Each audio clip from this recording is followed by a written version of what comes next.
지금부터 2024 헌납 8 대통령 윤석열 탄핵 사건에 대한 선고를 시작하겠습니다.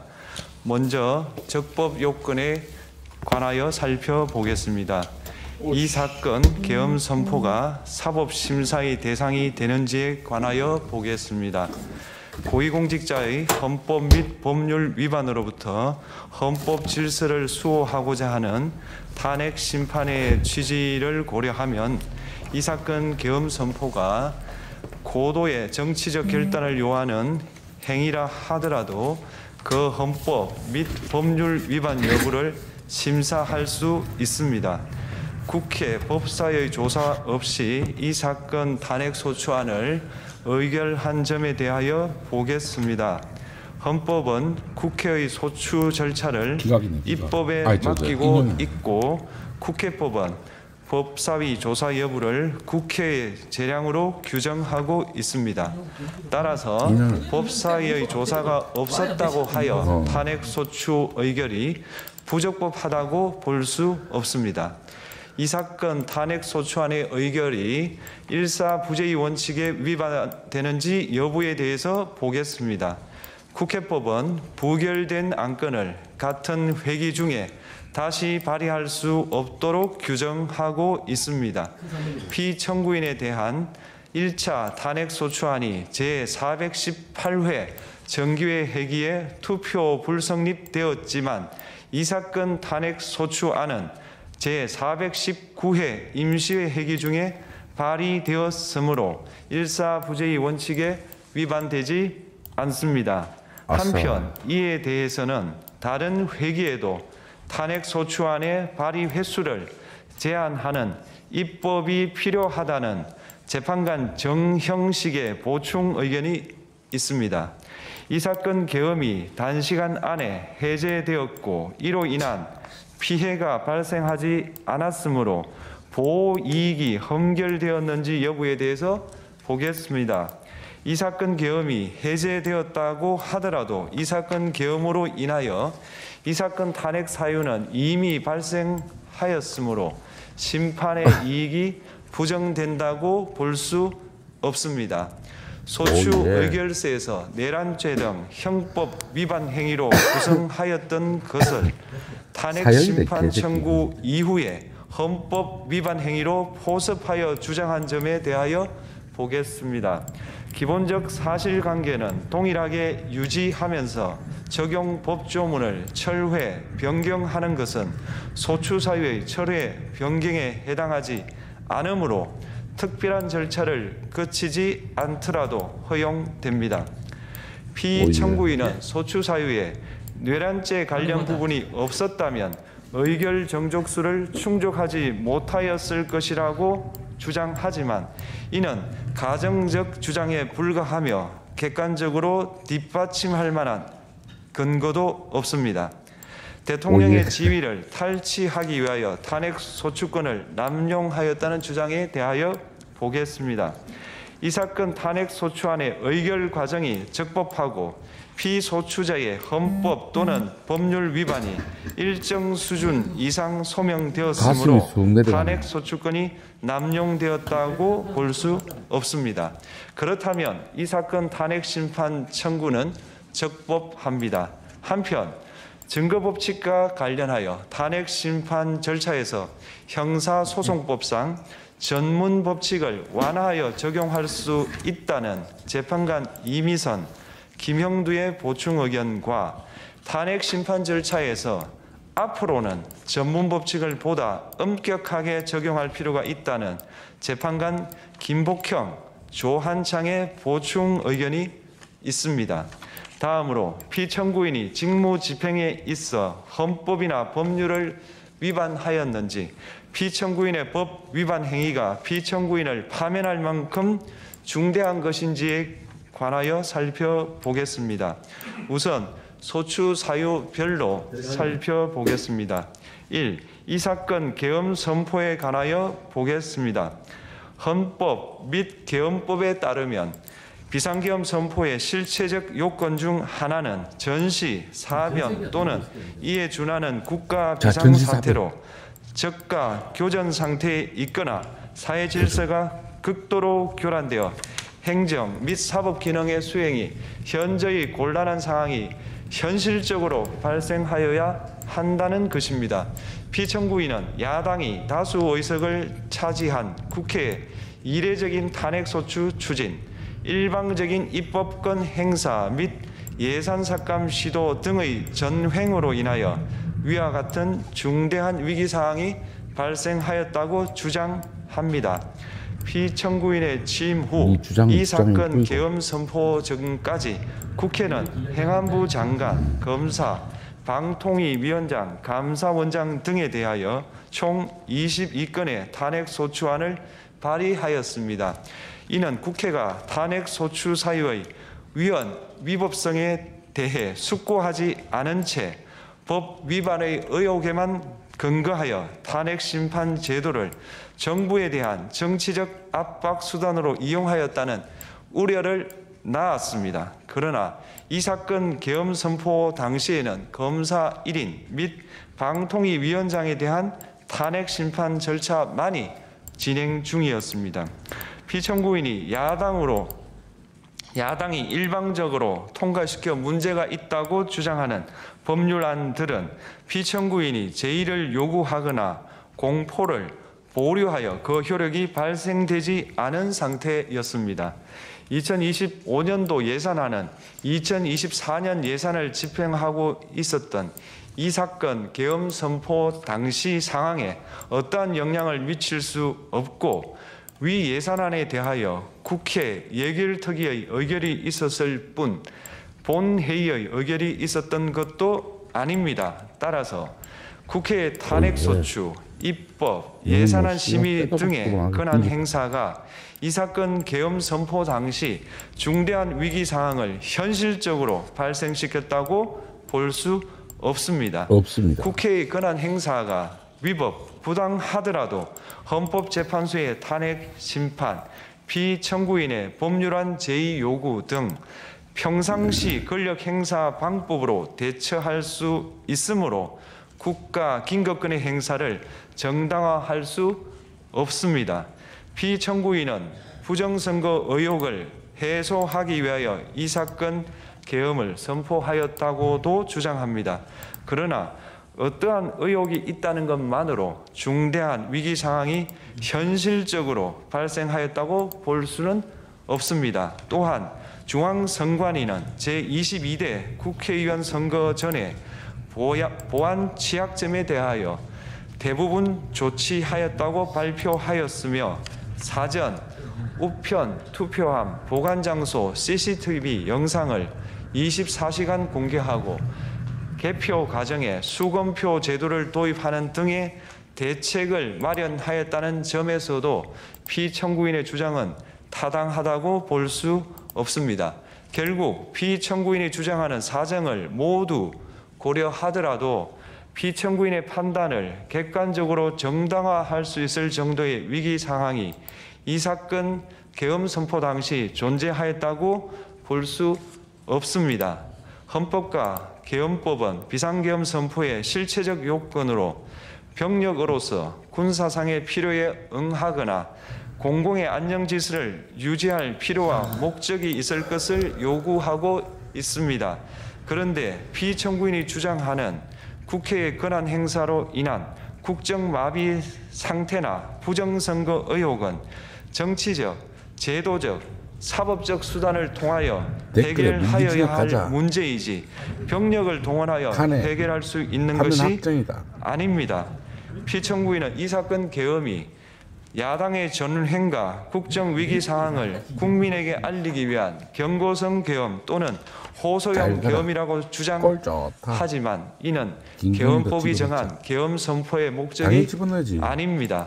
또한 피청구인은 계엄 선포에 그치지 아니하고 군경을 동원하여 국회의 권한 행사를 방해하는 등의 헌법 및 법률 위반 행위로 나아갔으므로 경고성 또는 호소형 계엄이라는 피청구인의 주장을 받아들일 수 없습니다. 그렇다면 이 사건 계엄 선포는 비상계엄 선포의 실체적 요건을 위반한 것입니다. 다음으로 이 사건 계엄 선포가 절차적 요건을 준수하였는지에 관하여 보겠습니다. 계엄 선포 및 계엄 사령관 임명은 국무회의의 심의를 거쳐야 합니다. 피청구인이 이 사건 계엄을 선포하기 직전에 국무총리 및 9명의 국무위원에게 계엄 선포의 취지를 간략히 설명한 사실은 인정됩니다. 그러나 피청구인은 계엄사령관 등 이 사건 계엄의 구체적인 내용을 설명하지 않았고 다른 구성원들에게 의견을 진술할 기회를 부여하지 않은 점을 고려하면 이 사건 계엄 선포에 관한 심의가 이루어졌다고 보기도 어렵습니다.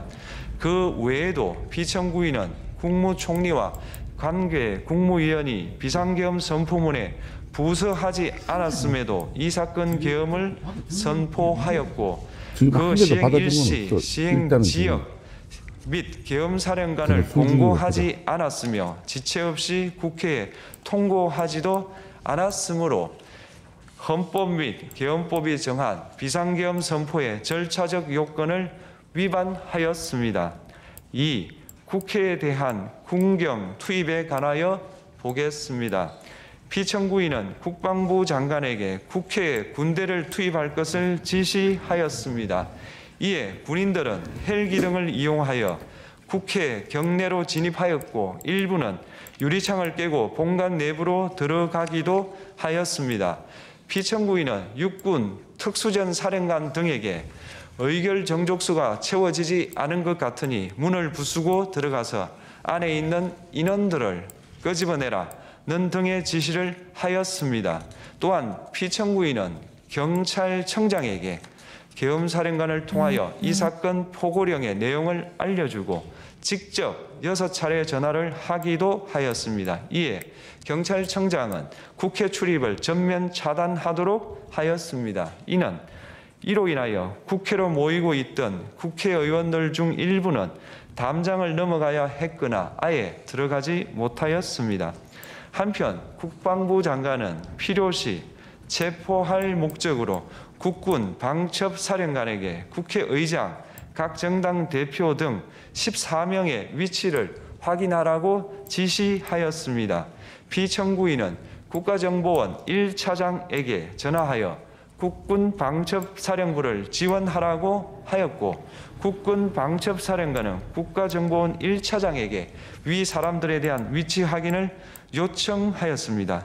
이와 같이 피청구인은 군경을 투입하여 국회의원의 국회 출입을 통제하는 한편 이들을 끌어내라고 지시함으로써 국회의 권한 행사를 방해하였으므로 국회에 계엄 해제 요구권을 부여한 헌법 조항을 위반하였고 국회의원의 심의 표결권, 불체포 특권을 침해하였습니다. 또한 각 정당의 대표 등에 대한 위치 확인 시도에 관여함으로써 정당 활동의 자유를 침해하였습니다. 피청구인은 국회의 권한 행사를 막는 등 정치적 목적으로 병력을 투입함으로써 국가 안전보장과 국토방위를 사명으로 하여 나라를 위해 봉사하여 온 군인들이 일반 시민들과 대치하도록 만들었습니다. 이에 피청구인은 국군의 정치적 중립성을 침해하고 헌법에 따른 국군 통수 의무를 위반하였습니다. 3.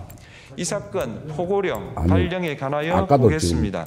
피청구인은 이 사건 포고령을 통하여 국회, 지방의회, 정당의 활동을 금지함으로써 국회에 계엄 해제 요구권을 부여한 헌법조항, 정당 제도를 규정한 헌법조항, 대의민주주의 권력분리 원칙을 위반하였습니다. 비상계엄 하에서 기본권을 제한하기 위한 요건을 정한 헌법 및 계엄법 조항, 영장주의를 위반하여 국민의 정치적 기본권, 단체 행동권, 직업의 자유를 침해하였습니다. 4. 중앙선관위에 대한 압수수색에 관하여 보겠습니다. 피청구인은 국방부 장관에게 병력을 동원하여 선관위의 전산 시스템을 점검하라고 지시하였습니다. 이에 따라 중앙선관위 청사에 투입된 병력은 출입 통제를 하면서 당직자들의 휴대전화를 압수하고 전산 시스템을 촬영하였습니다.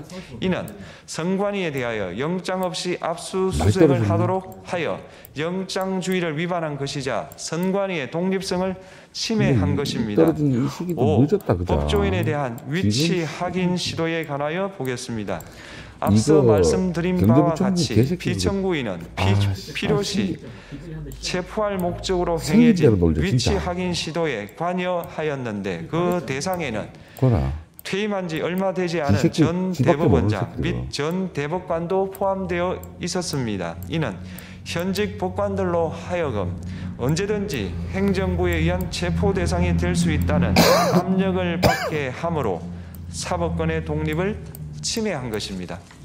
지금까지 살펴본 피청구인의 법 위반 행위가 피청구인을 파면할 만큼 중대한 것인지 관하여 보겠습니다.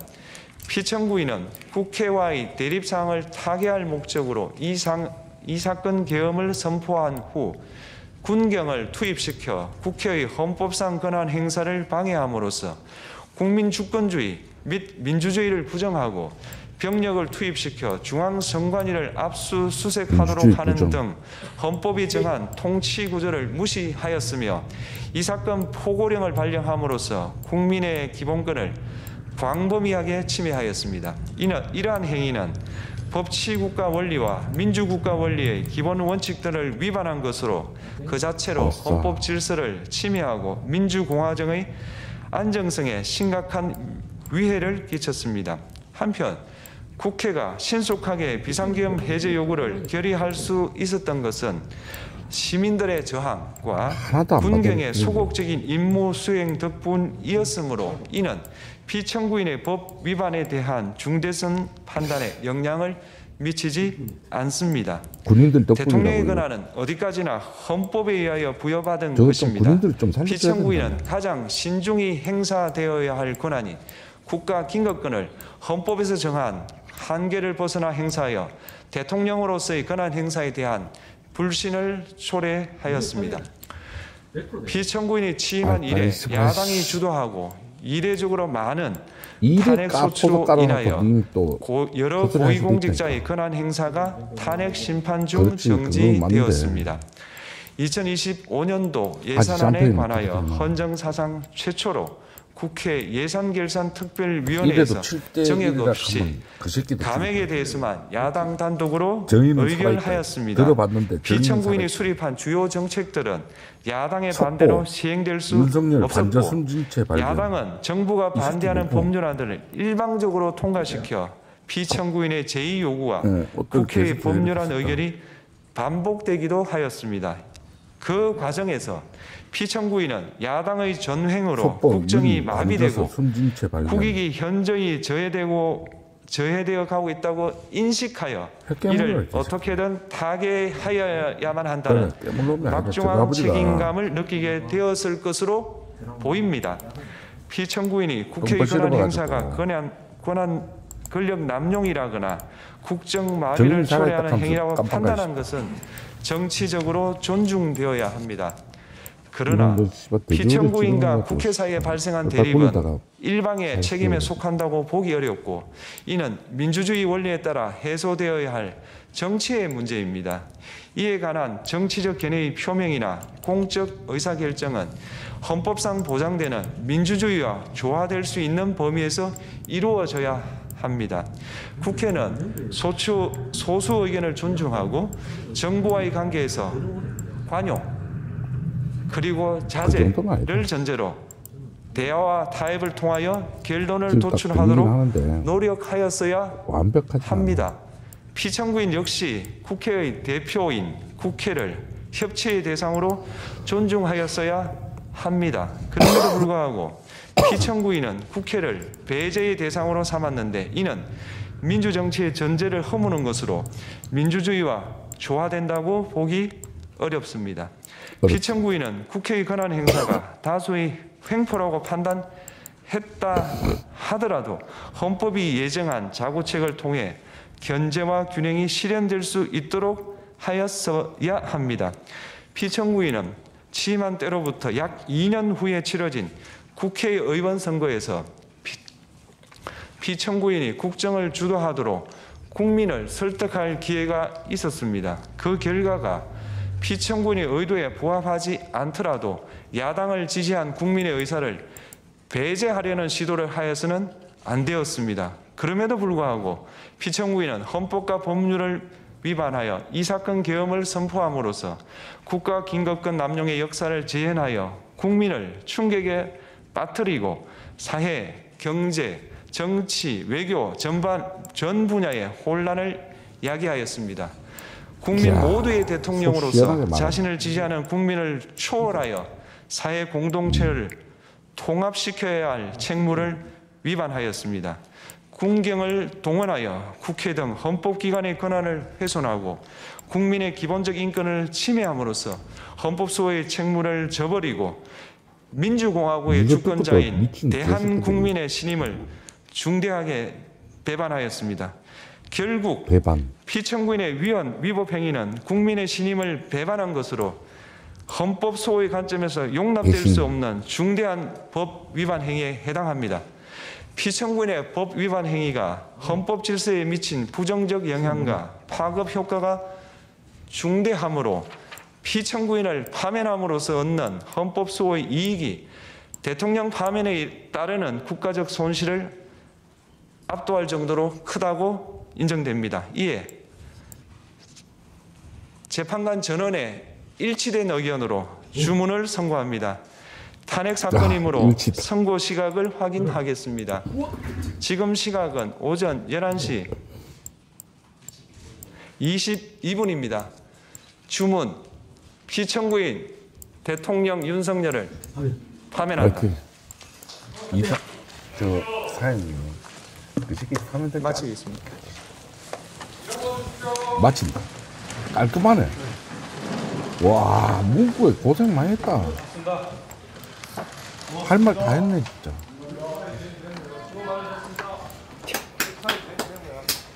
역사의 배신이고, 민주주의의 배신이고, 이거를 알아야 된대, 이거. 이사님이. 네.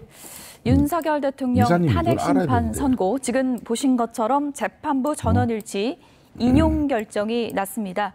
오늘 나온 결정문 내용 하나하나 좀 분석해 보도록 하겠습니다. 박성배, 서정욱, 장현주 변호사 세 분 나오셨습니다. 어서 오세요. 네.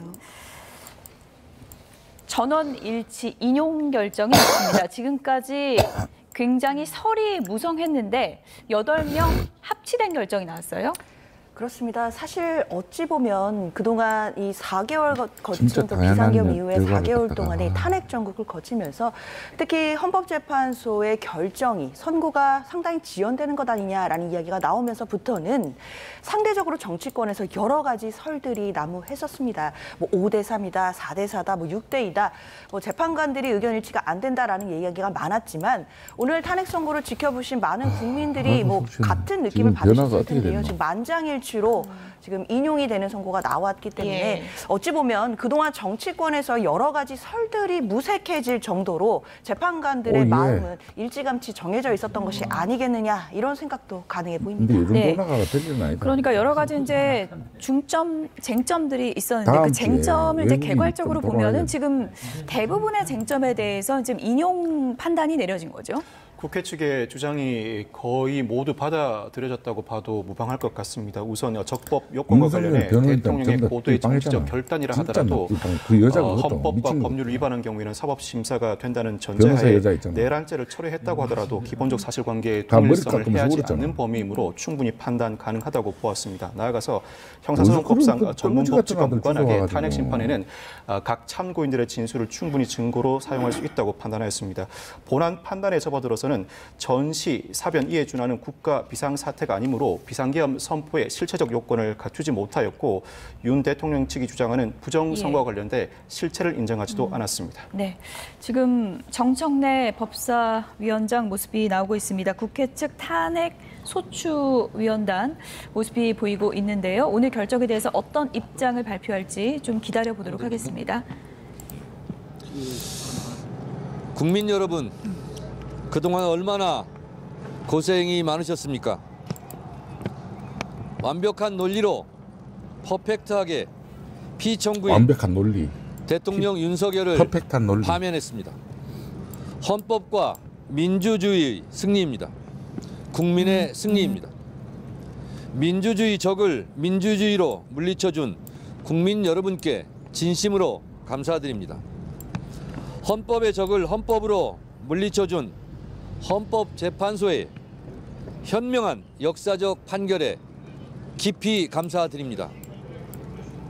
12.3 내란의 밤 때 장갑차를 막아선 시민들, 국회를 침탈한 계엄군을 막으려 국회로 달려온 시민들, 광화문 광장에서 윤석열 파면을 외친 시민들, 내란성 스트레스로 불면의 밤을 보낸 국민들에게 위로와 치유가 되기를 바랍니다. 역사적으로 볼 때 국난의 위기를 구해낸 것은 일반 백성들이었습니다. 이번 12.3 내란 사태의 국가적 위기를 구해낸 것은 오롯이 국민들 덕분입니다. 12월 3일 그날 밤 비상계엄을 국민들께서 온몸으로 막아냈고 오늘 내란 우두머리 피의자 윤석열의 파면을 국민들께서 이끌어내 주셨습니다. 국민에 의한 국민의 승리입니다. 계절이 바뀌도록 밤잠 설치며 가슴 졸이며 윤석열 파면을 염원하신 국민들께 다시 한번 진심으로 감사드립니다. 닭의 목을 비틀어도 새벽은 옵니다. 우리는 어둠의 세력을 몰아내고 내란의 겨울을 이겨냈습니다. 대한민국은 놀라운 민주주의 회복력을 보여주었고 민주주의 새 봄날을 맞이했습니다. 내란 주동 세력과 내란 옹호 세력의 거짓 선동을 이겨냈습니다. 대한민국 국민들의 위대한 승리입니다. 내란 우두머리 피의자 윤석열의 파면은 너무나 정당하고 당연합니다. 사필 규정입니다. 윤석열 파면의 필요 충분 조건의 증거도 차고 넘쳤고 위헌성도 뚜렷했습니다. 윤석열은 비상계엄의 헌법적 조건도 헌법적 절차도 위반했고 계엄 포고령 자체도 위헌이고 헌법기관인 국회와 중앙선관위를 침탈한 것도 국회의원과 법관을 체포 구금하려 했던 것도 모두 헌법 위반입니다. 헌법재판소가 판결문에서 명확히 했습니다. 윤석열은 파면되어 마땅합니다. 오늘의 죄를 벌하지 않는다면 내일의 범죄에 용기를 준다고 했습니다. 오늘 반헌법적인 윤석열의 내란 행위를 벌함으로써 내일의 독재자 제2의 윤석열을 예방하고 차단할 수 있기를 기대합니다. 오늘의 윤석열 파면이 역사적 교훈이 될 것입니다. 역사는 직진하지 않지만 결코 후퇴하지 않습니다. 멈추지도 않습니다. 역사는 굽이굽이 방방골골 물소리 새소리까지 들으며 고비를 넘습니다. 역사의 물줄기는 옆으로 흐르는 것 같지만 결코 역류하지 않습니다. 정권은 짧고 국민은 영원합니다. 정권과 국민이 싸우면 끝내 국민이 이깁니다. 대한민국 국민들은 오늘 윤석열 독재 정권의 독재자 윤석열을 파면했습니다. 국민이 승리했습니다. 이제 일상을 회복하고 앞으로 나아갑시다. 민주공화국 대한민국 만세입니다. 대한민국 민주주의 만세입니다. 대한민국 국민 만세입니다. 고맙습니다.